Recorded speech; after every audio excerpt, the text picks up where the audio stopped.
The one major announcement I made this week that you probably saw in the Daily Pennsylvanian and in the local press has to do with climate change. You know, we have been very committed here at Rutgers to maintaining the most economical footprint that we can and looking at conservation. We have one of the biggest recycling programs in the country. We have one of the biggest alternative energy programs going with our solar fields and our geothermal fields. Every one of the buildings we've built in the last 7 years, all $2.5 billion worth, are at least LEED Silver certified. They're at least LEED Silver standard. So they're all built to that kind of a level of energy conservation. But we also recognize that it's a time for everyone to step up to make a clear statement about the impact of human activity on global warming and a commitment to do something, even if the nation as a whole is not willing to do that. So we are taking a major step towards doing that. I've established a presidential task force on carbon neutrality and climate resilience that will be co-chaired by Professor Robert Kopp, who is the head of our Institute on Ocean, Earth, and Atmospheric Sciences, and Professor Kevin Lyons, who is the associate director of our Energy Institute. And they are putting together a full team of talented faculty, and I must say we have some of the best faculty in the country thinking about and working on these issues. Their job is going to be looking at developing a plan for Rutgers in terms of what we will commit ourselves to do in the next 10 years and the years after that. Looking at a plan that can be fiscally responsible, something we can do, something that's environmentally sustainable, not a one-shot, something that's scalable if we get bigger, something that can engage the broader community, and something that recognizes and preserves our educational mission. They'll be working with Barbara Lee and Tony Calcato, and we are providing them with the staff necessary to make this happen. And I hope that they will have, if not a final, at least an interim report to me in the spring. Why a task force?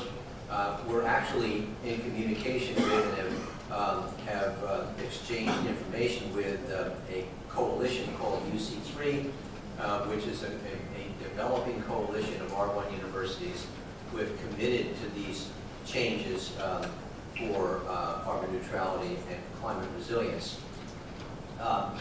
In order to join that group, we have to have a plan. I mean, that's a requirement of membership. We have to be willing to make a statement about what we will, when we will accomplish carbon neutrality and how we intend to get there. Because we don't have a plan, so that's what this is for, is to develop that plan, and hopefully we'll be able to put it in place. Why can't you just agree to a number? Well, every university is different. And obviously Rutgers, as being one of the oldest universities in the country, a blessing, is also blessed with one of the oldest physical plants in the country. So things that some universities could do in 5 years would be impossible for Rutgers to do in 5 years. So that's why I say this is a plan that has to be fiscally responsible and preserve the educational mission, even while we're responsible to our commitments to the planet and to global warming.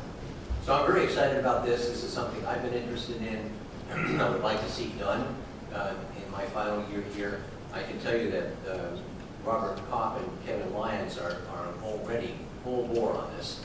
And this is not one that's going to lie foul. Tony is already shaking his head down there about the amount of material that's flying around right now. So I think I'll end it there. We'll have more to tell you as we move forward. Thank you, Bob. Are there any questions? Jean? I just want to commend the President and having Barbara Lee and Tony welcome on this is important. I've been doing climate change for over 30 years. It's my priority. It's still why I teach.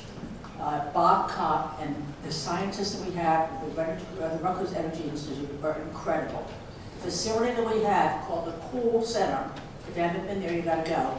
It's the best acronym I've ever heard. It's on the food is over there on the Cook campus. Is better than what MIT has. It is fantastic. And I hooked up some Princeton professors with Bob and some of his professors, and they met together, and then I met with the two of them afterwards. And the Princeton professor, who is really high qualified, distinguished professor, He's been working on this stuff for ages, said Princeton has nothing like Rutgers has. And there's a stuff going on offshore wind and all that, and this Princeton guy, and they have some things going on, nothing like what Rutgers has. Rutgers is state of the art on this. This cool center is amazing, and our professors are fantastic. So I commend the president for doing this. I'm looking forward to Rutgers being in the leadership. So far, out of the Big Ten, only Maryland has joined this group. But again, we do need, I think, having a group working with the sustainability people and Tony's shop makes a lot of sense. And it's, I think it could be the best plan in the best sense. Thank you, Jeannie. Let me just, to be totally transparent, Maryland has, Ohio State has, and Michigan just announced too. So there are 3 out of the 14 Big Ten schools, but they all started earlier with their planning process. So this is going to gain momentum. I think that it will be a strong force for academic institutions to be speaking out in the same way some of